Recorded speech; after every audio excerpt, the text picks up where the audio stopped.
मी पत्रकार साहेब तुमच्या चॅनलमार्फत आज सर्व जुन्नर तालुक्यातल्या शाळांना विनंती करतो की बिबट्याचं संकट हे भयंकर आहे.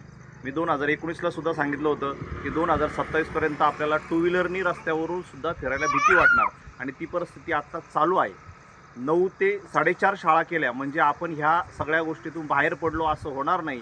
मी प्रत्येक शाळेला विनंती करतो की वाडी वस्ती इथली जी मुलं आहेत ती शाळेत आणेपर्यंत आणि शाळेतून घरी सोडेपर्यंत पूर्ण जबाबदारी शाळेने घ्यायची. कारण उद्या काही गोष्ट झाली तर त्याच्यानंतर हाकार रडणे ह्याशिवाय आपल्याकडे काही पर्याय नाही.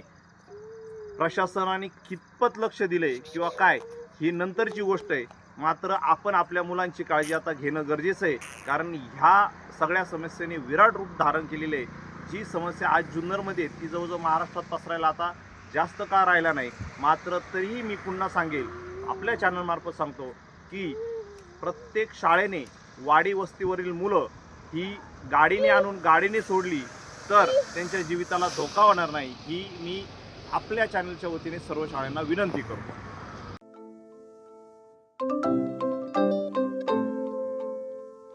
नवनवीन आणि ताज्या घडामोडींसाठी आज 24 तास सबस्क्राईब करा. त्याचबरोबर बेल आयकॉनवर क्लिक करा आणि मिळवा आमच्या बातम्यांच्या नोटिफिकेशन्स. तसेच आज 24 तासची प्रत्येक बातमी आपल्याला कशी वाटली हे कळवा. लाईक करून, कमेंट करून आणि आमच्या बातम्या शेअर सुद्धा करा.